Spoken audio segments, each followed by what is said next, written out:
Drew, Craig. the day shall come. Biting satire, humour, and a large helping of absurdity sounds like my sort of thing, and also sounds like a Chris Morris sort of thing, which is precisely what the day shall come is. Yay! Marshawn Davis's Moses Al-Shabazz is the leader of a small religious Marshawn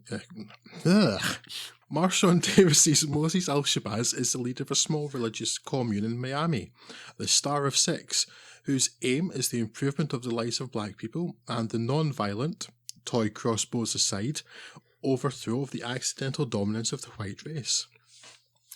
Moses founded the community after God talked to him through a duck. Though, to be scrupulously exact, it was a duck through which Satan normally talked, and God managed to sneak through one day when Satan wasn't looking.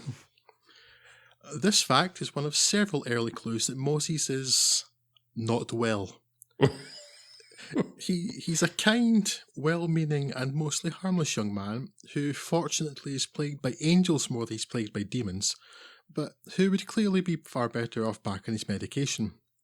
But when his family and followers are threatened with eviction from their farm, Moses is tempted to take up the offer proposed by the local shopkeeper and kiddie fiddler Reza, played by Kazan Novak, and meet with his Al-Qaeda contact Noura to fund an insurrection. Reza is in fact an FBI asset, as is Noura, and they are working under the direction of ambitious FBI agent Kendra Glack, played by Anna Kendrick, who is trying to set up the Star of Six in order to make her name and garner a much-desired arrest and terrorism conviction. The fact that Moses is not a terrorist, and that he plans to turn the AK-47s he has been offered into fence posts, is considered a merely unimportant detail.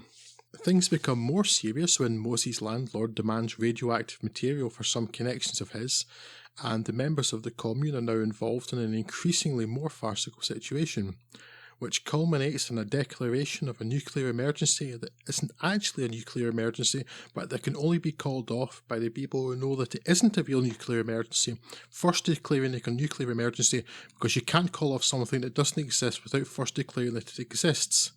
It'd be madness otherwise, right? By the film's finale, Agent Glack's conscience has decided to show up, and she tries her best to mend things, but it's too late and too many people and mechanisms are involved. The Day Shall Come's continuous undercurrent of pathos provides the foundation for ending that is a real gut punch, most particularly because it comes to knowledge that, over the top as much as the film can seem, it is based on numerous true stories of FBI provocation and entrapment, most notably that of the Liberty City 7, a massive FBI success in which the Bureau prevented an attack on Chicago by a group from Florida. Less well publicised was the fact that the plan of this group of Haitian Catholics involved riding into Chicago on horses and creating a tidal wave. The film's opening message of based on 100 true stories gives you a clear idea that this was not an outlier. The Day Shall Come isn't as funny or as effective as Four Lions, but it's still very humorous, with a script from Morris and vibrant in the loop writer Jesse Armstrong, full of killer lines and wordplay, and full of the director's seething, righteous indignation. The cast are all pretty great, with Kazan Novak being excellent value as usual, though it's perhaps Kendrick, the film's biggest star by a margin, who feels out of place, never seeming 100% comfortable in her role.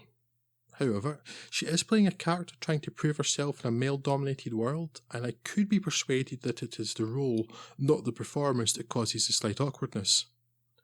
The standout, though, is Marshawn Davis, in his first film, who I don't think could be better than his performance of Moses, and who plays it perfectly earnestly, even while, for example, sitting atop a conference room table wearing a tricorn heart and a shower curtain.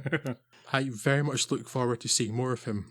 In the name of Allah, Jesus, Melchizedek, Black Santa, Muhammad, and General Tucson. Bishops! Yeah, I liked The Day Shall Come. Unfortunately, not quite as much as I expected I would like it.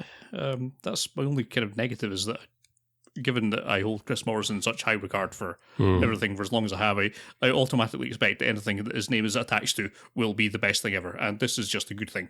Yes, I expected special and I got good. Yeah. Which is fine, but when you're expecting special, it's a bit different. It's at that point where even for our idols, we must expect diminishing returns. Yeah, it's a little bit like my reception to the Death of Stalin, the Ian Ritchie film, which again, just another comedy legend who I expect just impossibly perfect things from, and only get merely very good things. So merely better than most other things. Yes. So I'm certainly going to recommend it. I'm not going to give too much emphasis to my my expectations, because if this film had come from nowhere, from someone that I didn't know about, I would no doubt have been blindsided. If this had been a Boots Riley film, then I would have been floored by it. I assume. Yes, it's got an awful lot of things to like. I do like the kind of high-minded satire of this selection of government agencies and police forces trying to catfish each other, which works to it builds in that sort of same way that they kind of it reminds me in all the best ways of Kubrick's Doctor Strangelove.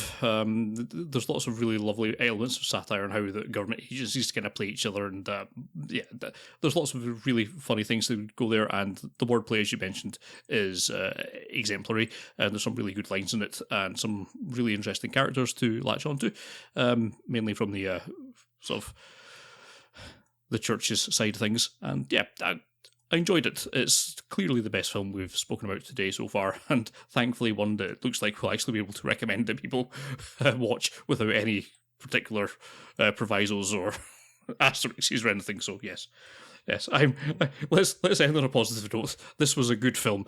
If you like satire, if you like anything sort of vaguely challenging, I'm sure you'll get a great deal of enjoyment out of this. And yes, a good film which you should watch. Yay, a good film! Yay! We found one film out of 6 that you might like. Go for it. We got there in the end.